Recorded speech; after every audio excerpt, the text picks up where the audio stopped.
So here's a really interesting story. So, as you guys know, Kanye West had that sort of crazy, meeting with Donald Trump in the Oval Office, and it was insane to watch. It's honestly crazy. I don't think that Kanye is currently in the right state of mind, but because it's just the crazy stuff that he's saying and the way he's saying it, I think that objectively speaking, he's pretty much gone insane, as you can tell. But anyways, here's something interesting that came out of that because I already spoke about that. Now, Sarah Sanders, Sarah Huckabee Sanders, I've explained on many occasions, is an extremely unethical human being because her job is essentially to go out and lie every day, and she chooses to have that occupation.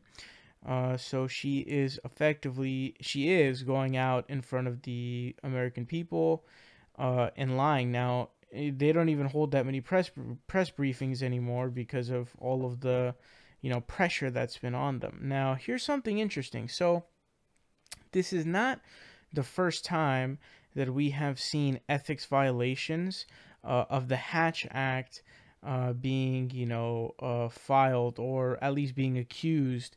Many of the Trump administration officials being accused of being in violation of the Hatch Act. Now, the Hatch Act, essentially what it does is it bars federal employees from using their offices, work resources, and social media accounts for political purposes.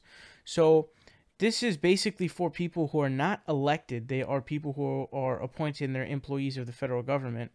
So this article from The Hill says, Watchdog files Hatch Act complaint against Sanders for picture with Kanye in MAGA hat.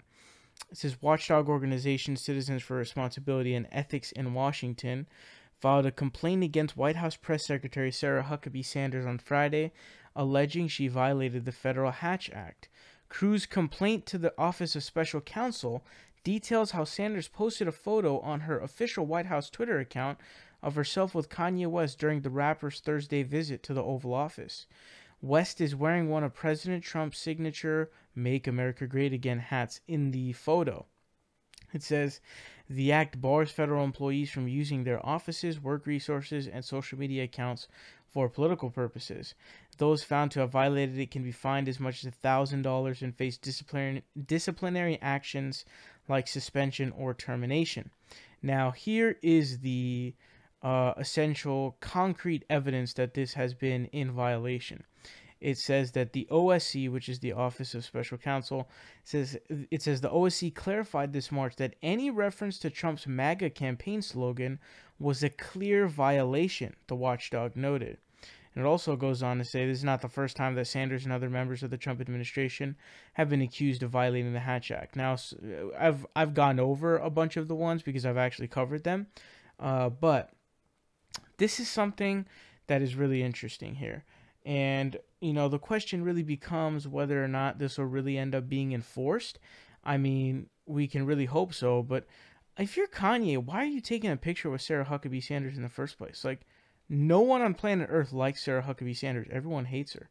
But this tweet says, never a dull moment in the real Donald Trump White House. Thank you, Kanye West. Now, that's a funny statement because if you saw the meeting with Trump and Kanye, that's a pretty accurate statement because Kanye's just bloviating and just, going on this crazy tirade in front of Donald Trump. And it seemed like Trump was sort of dozing off and he was just letting Kanye do his thing because basically what he does is he lets Kanye in and then Kanye does his thing and, tries to, hopes that it will, raise his black vote percentage. So Trump loves it. Trump loves it. But this is clearly a violation of the Hatch Act because this is a tweet from the official Sarah Huckabee. This is not from a private account, personal account, not a private account. This is from the official press secretary handle from Sarah Huckabee Sanders, and this tweet has 79,000 favorites. So it is indeed in violation of the Hatch Act because it is a federal employee using her office as press secretary to promote being used for a political purpose because it's being used to promote Donald Trump's presidency and the Make America Great Again slogan. So it is indeed in violation of the Hatch Act. Now,